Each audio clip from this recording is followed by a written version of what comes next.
આ કરિયાટી, આ બબકારી ફક્ત આદિવાસી કરી શકે. અને શું કે છે કે આ દેશ, આ ધરતી અમારી છે અને અમે પછી પાછા લઈને રહેશું. અબુઆ દેશ, અબુઆ રાજ, અબુઆ દિસુમ, અબુઆ રાજ.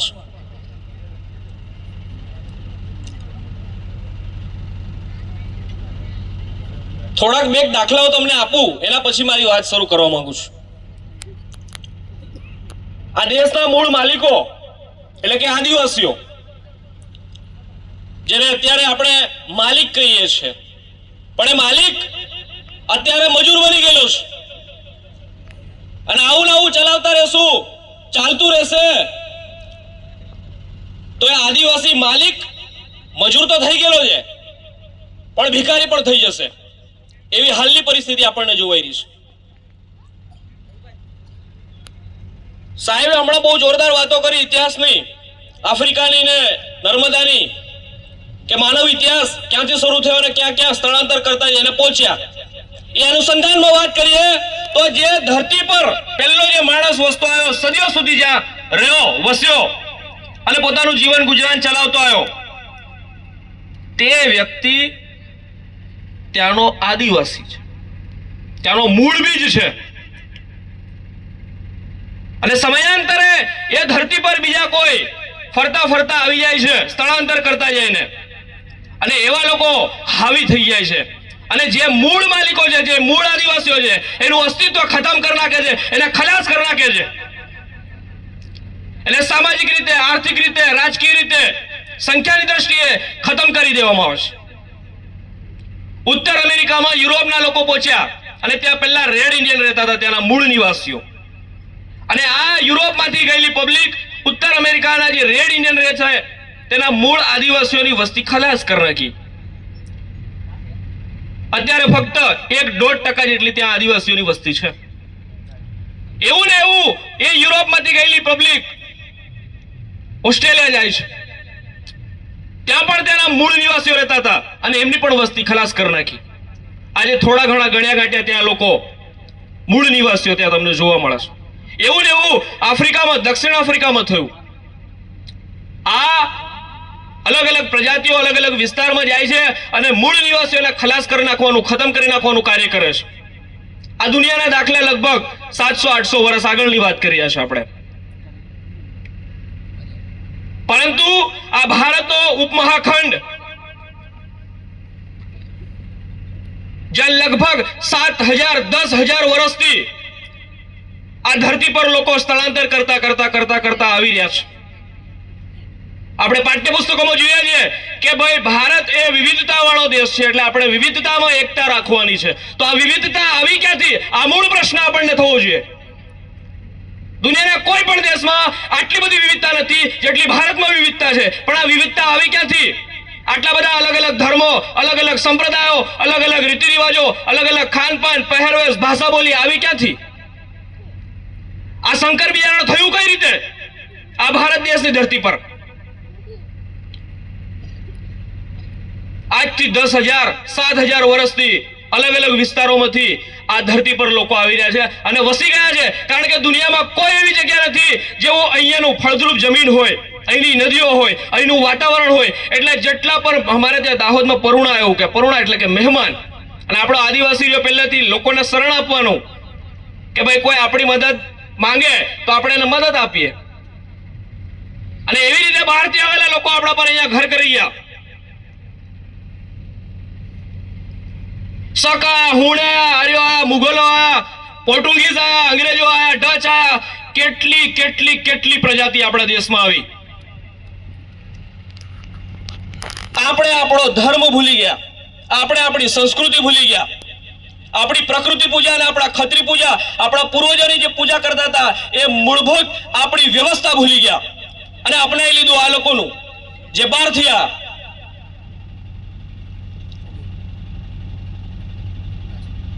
5 જાન્યુઆરી 2011 સુપ્રીમ કોર્ટના ચુકાદામાં, સુપ્રીમ કોર્ટમાં જે બ્રાહ્મણ જજ છે, જજ કહે છે કે આ દેશના મૂળ માલિકો આદિવાસીઓ છે. પણ હાલની પરિસ્થિતિમાં આદિવાસીઓની પરિસ્થિતિ કેવી છે? આદિવાસીઓની ઘણી જ બધી ઇતિહાસની ગાથાઓ છે. અહીંયા રાજાઓ થઈ ગયા, કબીલાઓ થઈ ગયા અને કેટલાય મોટા સામ્રાજ્યો આદિવાસીઓના થઈ ગયા, પણ એના ક્યાંય ગુણગાન લખાવવામાં આવ્યા નહીં.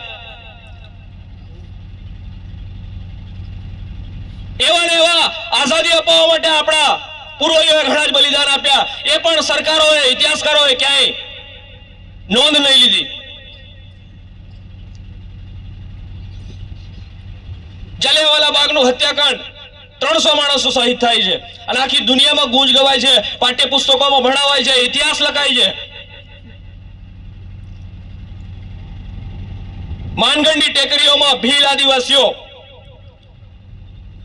1507 આદિવાસીઓ અંગ્રેજો સામે શહીદી વહોરી છે. આ લોકોના ક્યાંય ગુણગાન ગવાતા નથી, ઇતિહાસમાં નોંધ નથી લેવાતી અત્યાર સુધી. 1857 નો વિપ્લવ થયો, પહેલો વિપ્લવ એમ કે. અરે એના પહેલા તો સંતાલ વિગ્રહને કેટલાય આદિવાસીઓએ અલગ અલગ યુદ્ધો લડ્યા, એની ક્યાંય ગણના ના થઈ. આપણે ગાંધીજીને ઓળખીએ, સરદાર પટેલને ઓળખીએ, સુભાષચંદ્ર બોઝને ઓળખીએ, ભગતસિંહને ઓળખીએ, પણ આદિવાસીઓ જે લોકો આખા પરિવાર વેતરાઈ ગયા, આખા ગામ વેતરાઈ ગયા, આખા સમુદાય વેતરાઈ ગયા, એનું ક્યાંય પણ ઇતિહાસમાં નામ નોંધણી નહીં કરવામાં આવી.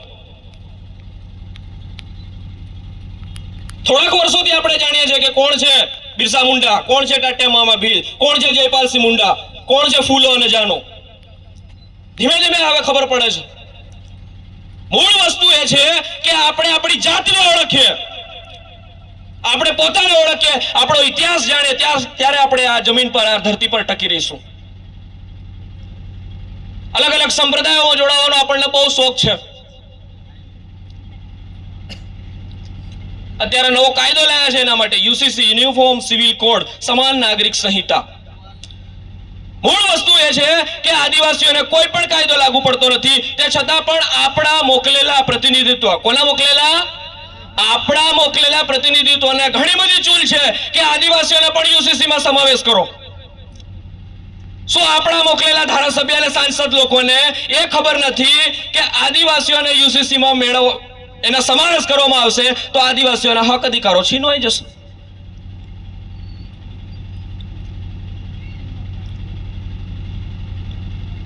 રૂઢિગત ગ્રામ સભા 5મી અને 6ઠી અનુસૂચિ 73 જમીનના સંરક્ષણ, નોકરીઓમાં આરક્ષણ,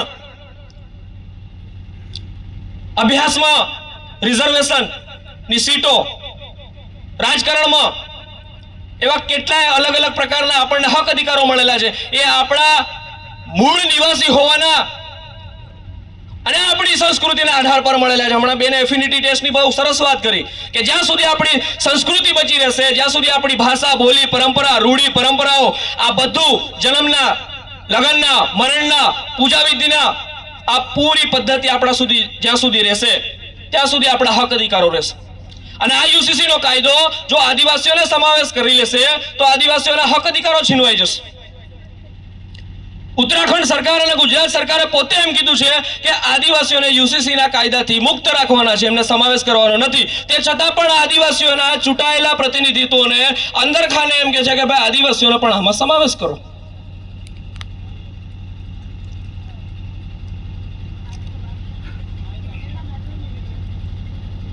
આદિવાસીઓ એ વર્ણ વ્યવસ્થામાં આવતા નથી. બ્રાહ્મણ, ક્ષત્રિય, વૈશ્ય અને શૂદ્ર આ હિન્દુ ધર્મની વર્ણ વ્યવસ્થા છે. આમાં આદિવાસી ક્યાંય આવતો નથી, એને લાગુ પડતું નથી. આદિવાસીઓને હિન્દુ લગ્ન ધારો 1955 નો કાયદો લાગુ પડતો નથી. આદિવાસીઓને હિન્દુ કોડ બિલ લાગુ પડતો નથી. આદિવાસીઓને મુસલમાનનો કોઈ કાયદો લાગુ પડતો નથી. આદિવાસીઓને ખ્રિસ્તીઓનો પણ કોઈ કાયદો લાગુ પડતો નથી. આ બધું જાણવા છતાં પણ કેટલાક પ્રતિનિધિત્વ જે લોકોએ ગળામાં પટ્ટો બાંધી દીધેલો છે, એ લોકો આદિવાસીઓના જ હક અધિકારોને તરાપ મારવા માટેનો પ્રયત્ન કરી રહ્યા છે. આ આપણે સમજવાની જરૂર છે. દેશમાં જ્યારે લોકશાહી ચાલતી હોય તો એ લોકશાહીની વ્યવસ્થાને આપણે સમજવી પડે. શું કામ? કારણ કે તમે કલેક્ટર બની જશો, મામલતદાર બની જશો, યુપીએસસી અને જીપીએસસી પાસ કરી દેશો કે ગમે એવા અધિકારી બની જશો, એનાથી તમે વ્યવસ્થામાં કશું પણ ફેરફાર કરી શકો એમ નથી. તમે કલેક્ટર બની જાઓ કે કોઈ મોટા પ્રોફેસર બની જાઓ, પણ ઉપર જે ફરફરિયું આવ્યું એને આપણે ફોલો કરવાનું, એટલું જ આપણું કામ છે. પીએસઆઈ બની જાય, ડીએસપી બની જાય, એનાથી પણ કોઈ વ્યવસ્થામાં ફેરફાર કરી શકાતો નથી. લોકશાહીની વ્યવસ્થાના અંદર આપણે જ્યાં સુધી વિધાનસભા અને લોકસભામાં આદિવાસીઓ જે અસલ આદિવાસીઓના સમસ્યાઓ પર બોલી શકે, આદિવાસીઓની વિચારધારા પર કામ કરી શકે, આદિવાસીઓનો અવાજ બુલંદ કરી શકે, એવા પ્રતિનિધિત્વ જ્યાં સુધી ચૂંટીને નહીં લાવીએ ત્યાં સુધી આપણી સમસ્યાઓ એવી ને એવી રહેશે.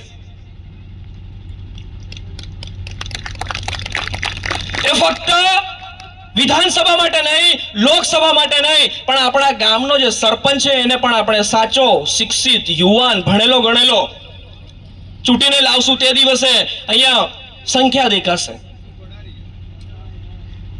એ સરપંચ હોય, તાલુકા સભ્ય હોય, જિલ્લા સભ્ય હોય, ધારાસભ્ય હોય કે સાંસદ હોય, એ હવે એવા ચૂંટીને લાવો જે આદિવાસીઓનો અવાજ બુલંદ કરે, આદિવાસીઓ માટે લડે.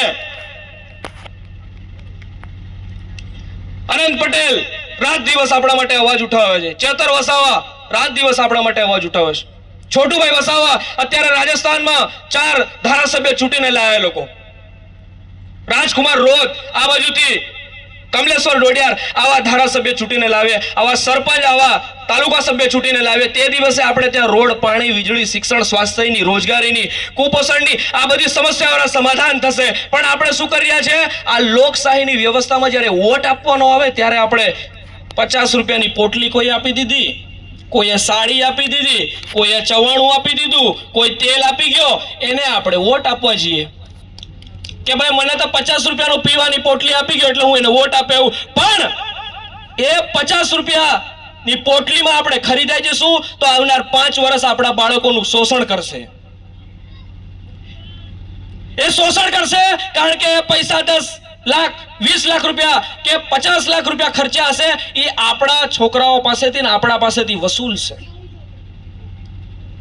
જે સાચો માણસ છે, જે ખરેખર આદિવાસીઓનો અવાજ બુલંદ કરી શકે, એવા નેતાઓને આપણે ચૂંટીને લાવવાની જરૂર છે. તે દિવસે આ બધી જળ જંગલ જમીનની આપણે રક્ષણ કરી શકીશું. સૌથી મોટી વાત તો આપણા અસ્તિત્વ પર અત્યારે છે. આપણે જળ જંગલ જમીનની વાત કરીએ છીએ. દેશને જ્યારે બનાવવાનો થયો ત્યારે દેશ માટે લોહી પણ આપણે આપ્યું અને દેશ માટે જમીનો પણ આપણે આપી. ડેમ બનાવ્યા આપણા રસ્તા, આપણા જમીનો પર આપણા આદિવાસીઓએ વિસ્થાપન કર્યું. આજે પણ એ લોકોને મુઆવજો નથી મળ્યો. આજે પણ એ લોકોને શિક્ષણની, સ્વાસ્થ્યની, રોજગારીની વ્યવસ્થાઓ નથી મળી. આપણા લોકોએ જમીનો આપી, ડેમ બનાયા, પાણી નહીં મળ્યું. પાણી જાય છે કચ્છ સુધી, છે સૌરાષ્ટ્ર સુધી, 500 કિલોમીટર સુધી અહીંયાથી પાણી મોકલવામાં આવે છે, પણ આપણને પીવા માટે અને સિંચાઈ માટે, પાણી માટે તરસાવવામાં આવી રહ્યા છે. કારણ અત્યાર સુધી આપણા નેતાઓએ, આપણે જેને વોટ આપ્યો એ લોકો બોલી નથી રહ્યા. જળ જંગલ જમીનની વાત કરીએ આપણે. જમીનો અત્યારે ફોરેસ્ટ ખાતા જોડે છે. જેટલી પણ આદિવાસીઓની જમીનો હતી, આદિવાસીઓની જે મૂડી હતી એ જમીનો હતી, એ જંગલો આપી દીધા, એ જમીનો આપી દીધી, એ નદીઓ આપી દીધા, એ પાણી આપી દીધા. પછી આદિવાસી મૂળ માલિક છે એ મજૂરી કરતો થઈ ગયો. જેને આપણે જવાબદારી સોંપી, જે આપણો પ્રતિનિધિત્વ કરે છે, એ તો ત્યાં ગુલામ થઈ ગયો. આપણા માટે બોલે કોણ? આપણે આ લોકશાહીની વ્યવસ્થામાં આપણા હક અધિકારો સમજવા પડશે. અહીંયા યુવાનો પણ બેઠેલા છે, બહેનો પણ બેઠેલી છે, વડીલો પણ બેઠેલા છે. એટલે જેટલા છે એટલા કાફી છે.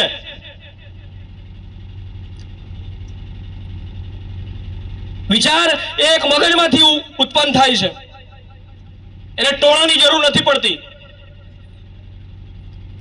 એ ડુંગરમાં આગ લગાડવા માટે ખાલી એક માચીસની તીલીની જરૂર પડે છે, આખો ડુંગર સળગાવી નાખે છે. એટલે જેટલા છે એટલા કાફી છે. બહુ ચિંતા કરવાની જરૂર નથી. ખાસ કરીને યુવાનો અને યુવતીઓને કહેવા માંગુ છું કે આજે સોશિયલ મીડિયાના જમાનામાં તમે અહીંયા બેઠા છે, ઉમરગામથી અંબાજી સુધીના આદિવાસીઓ સુધી તમારો અવાજ અને તમારી વિચારધારા અને તમારા સંબંધો જોડી શકો એમ છો. આજે આપણે સોશિયલ મીડિયાનો ઉપયોગ કરવાની જરૂર છે. તમે લખતા શીખો, તમે બોલતા શીખો, તમે લડતા શીખો. એ જ આપણા માટે આવનાર અસ્તિત્વ માટે રક્ષણનું કામ કરશે. જળ જંગલ જમીનો જઈ રહ્યા, ચેકડેમ બનાવી રહ્યા, વિસ્થાપન થઈ રહ્યા, હાઈવે નીકળી રહ્યા, એરપોર્ટ આવી ગયેલા છે અમારા દાહોદમાં. હવે દાહોદમાં સૌથી વધારે કુપોષણ છે, ગરીબી છે, બેરોજગારી છે, બેકારી છે, સિંચાઈની સુવિધા નથી, વ્યવસ્થા નથી, તે છતાં પણ અમારે ત્યાં એરપોર્ટ આવી ગયા, બસની વ્યવસ્થા નથી, ઠેકાણા નથી, જમીનો હડપવાના કારસ્તાન ચાલી રહ્યા છે. આ ધરતી, આ જમીન જ્યાં સુધી આપણા જોડે રહેશે ત્યાં સુધી આપણું અસ્તિત્વ રહેશે. આજે આદિવાસી જમીનો વેચવા ટેવાઈ ગયેલો છે. મોટા મોટા મોજ શોખમાં આપણે થઈ ગયેલા છે. કોઈનું મહેલ જોઈ અને આપણી ઝૂંપડી બાળી દેવા માટે આપણે તત્પર થઈ ગયેલા છે. મોટી મોટી મોંઘી મોંઘી બાઇકો જોઈએ છે, મોટા મોટા ફોન જોઈએ છે, મોટા મોટા બેન્ડ જોઈએ છે, મોટા મોટા મંડપ જોઈએ છે. આપણે આપણા દીકરા અને દીકરીઓ માટે જે લગ્નના ખર્ચા કરીએ છીએ એ એના કરિયર માટે, એના શિક્ષણ માટે આપણે જ્યાં સુધી ખર્ચા ના થઈ જઈએ ત્યાં સુધી આપણો કોઈ વિકાસ નથી થવાનો. એટલે આવનાર સમયમાં યુવાનો, યુવતીઓ માટે ખાસ સંદેશ છે કે આપણે જેટલા છીએ એટલા કાફી છે. વિચારધારા ફેલાવતા રહો અને આગળ વધતા રહો. લોકો વનવાસી કહે છે, ગિરિજન કહે છે, અને થોડાક ટાઈમમાં શું શું કહી દેશે એવી પરિસ્થિતિ આપણી થઈ ગયેલી છે.